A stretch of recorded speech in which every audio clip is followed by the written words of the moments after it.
தமிழர்கள் இல்லையா sir? 1800 MTC நடத்துனர்கள் பணி.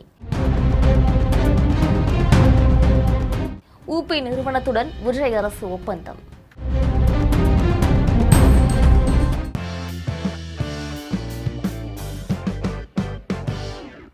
சென்னை மாநகர போக்குவரத்து கழகத்தில் எம்டிசியில் காலியாக இருக்கக்கூடிய நடத்துனர் பணியிடங்களை நிரப்புவது தொடர்பாக வெளியிடப்பட்டிருக்கக்கூடிய புதிய அரசாணை மற்றும் டெண்டர் விவகாரம் தமிழக அரசியல் மற்றும் தொழிற்சங்க வட்டாரத்தில் பெரும் அதிர்வலைகளை ஏற்படுத்தியுள்ளது.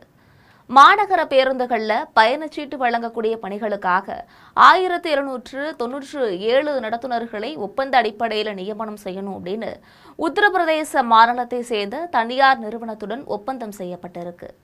இதற்கு போக்குவரத்து தொழிற்சங்கங்களும் ஊழியர்களும் கடும் கண்டனத்தை தெரிவித்து போராட்டத்திலையும் குதிச்சிருக்காங்க.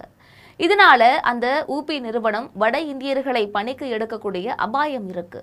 ரூபாய் 61.56 கோடி மதிப்பிலான டெண்டர் விவரம் மாநகர போக்குவரத்து கழகத்தின் பல்வேறு பணிமனைகளில் நிலவக்கூடிய நடத்துனர் பற்றாக்குறைகளை சமாளிக்கக்கூடிய நோக்கத்தில் வெளிமுகமை மூலமாக ஆட்களை தேர்வு செய்ய டெண்டர் கோரப்பட்டிருந்தது. இதுல உத்தரப்பிரதேச மாநிலத்தை தலைமையிடமாக கொண்டு செயல்படக்கூடிய MSSS என்டர்பிரைசஸ் என்ற நிறுவனம் சமர்ப்பித்த விலைப்புள்ளி இறுதி செய்யப்பட்டிருக்கு. சரக்கு மற்றும் சேவை வரி அதாவது ஜிஎஸ்டி உட்பட மொத்தமாக 61,56,14,335.74 மதிப்பீட்டில் இந்த ஒப்பந்தமானது இறுதி செய்யப்பட்டிருக்கு.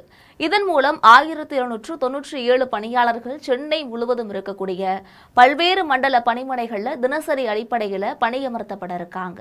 மண்டல வாரியான தேவைகள் மற்றும் கட்டண விவரம் வெளியிடப்பட்டிருக்கக்கூடிய பணி ஒதுக்கீட்டு விவரங்களின்படி சென்னையில் இருக்கக்கூடிய முக்கிய 4 மண்டல பணிமனைகளுக்கு தேவையான மனிதவளம் மற்றும் அடிப்படை ஊதிய கட்டமைப்பு வரையறுக்கப்பட்டிருக்கு. அடையாறு மண்டலம் அதாவது தினசரி 350 பணியாளர்கள் இதற்கு தேவைப்படுகின்றனர். ஒரு நபருக்கான அடிப்படை வீதம் ரூபாய் 27,679 நிர்ணயிக்கப்பட்டுள்ளது. இதற்கு கூடுதலாக 18% ஜிஎஸ்டியும் இருக்கு.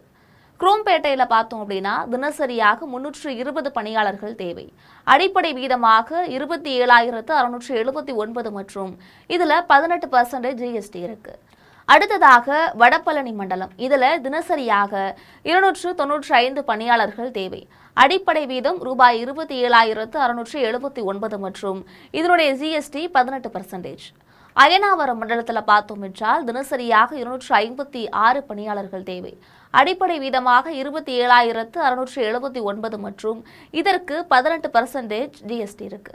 இதன் மூலமாக ஒரு பணியாளருக்கு நிர்ணயிக்கப்பட்ட அடிப்படை தொகைக்கு மேல் 18% ஜிஎஸ்டி இணைக்கப்பட்டு நிறுவனத்திற்கு தொகை வழங்கப்படும். தொழிற்சங்கங்கள் முன்வைக்கக்கூடிய குற்றச்சாட்டுகள் இந்த நடவடிக்கைக்கு அரசு போக்குவரத்து கழக தொழிலாளர் சங்கங்கள் கடுமையான எதிர்ப்பையுமே பதிவு செஞ்சுட்டு வர்றாங்க. பல ஆண்டுகளாக அரசு போக்குவரத்து கழகங்கள்ல பல்லாயிரக்கணக்கான பணியிடங்கள் காலியாக இருக்கக்கூடிய இந்த சூழல்ல லட்சக்கணக்கான தமிழக இளைஞர்கள் வேலைவாய்ப்பு அலுவலகங்கள்ல பதிவு செய்துவிட்டு பணிக்காக காத்து கொண்டிருக்கின்றனர். குறிப்பாக உத்தரப்பிரதேசத்தை சேர்ந்த நிறுவனத்திற்கு டெண்டர் ஒதுக்கப்பட்டிருப்பதன் மூலமாக உள்ளூர் இளைஞர்களுக்கான வேலைவாய்ப்பு பறிக்கப்பட்டு வடமாநில தொழிலாளர்கள் அதிக அளவில் பணியமர்த்தப்பட வாய்ப்புள்ளதாக அச்சம் தெரிவிக்கப்பட்டிருக்கு. மொழி பிரச்சினை மற்றும் பொது பாதுகாப்பு மாநகர பேருந்துகளில் தினசரி லட்சக்கணக்கான பொதுமக்கள், மாணவர்கள், பெண்கள் மற்றும் முதியவர்கள் பயணம் செய்கின்றனர். உள்ளூர் நிலவியல் பேருந்து நிறுத்தங்களின் பெயர்கள் மற்றும் தமிழ் மொழி பயன்பாடு மிக அவசியமான ஒன்றாக இருக்கக்கூடிய நடத்துனர் பணிக்கு வெளிமாநில நிறுவனங்களின் வழியே ஊழியர்கள் நியமிக்கப்பட்டால் பயணிகளுடன் தகவல் தொடர்பில் சிக்கல்கள் எழும் என்ற சமூக ஆர்வலர்கள் கோரிக்கை வைத்து வருகின்றனர். இந்த ஒப்பந்த உத்தரவை உடனடியாக திரும்ப பெற வேண்டும். வெளிமுகமை முறையை கைவிட்டு தமிழ்நாடு அரசு பணியாளர் தேர்வாணையம் அல்லது வேலைவாய்ப்பு அலுவலகம் மூலமாக வெளிப்படையாக நிரந்தர நடத்துனர்களை தேர்வு செய்ய வேண்டும் என்பதை வலியுறுத்தி சென்னை முழுக்க இருக்கக்கூடிய முக்கிய பணிமனைகள் முன்பு போக்குவரத்து ஊழியர்கள் தொடர் கண்டன ஆர்ப்பாட்டங்களில் ஈடுபட்டு வர்றாங்க. இந்த விவகாரம் அடுத்த கட்டமாக பெரும் அரசியல் விவாதமாக உருவெடுத்துள்ளது என்பதும் இந்த இடத்தில் குறிப்பாக பார்க்கப்படுகிறது. இது பற்றி நீங்கள் நினைக்கக்கூடிய கருத்துக்களை மறக்காமல் கமெண்டில் பதிவிடுங்கள். இதுபோன்ற அரசியல் செய்திகளுக்காக எப்பொழுதும் இணைப்பில் இருங்கள் நமது ஜெம் தொலைக்காட்சியோடு.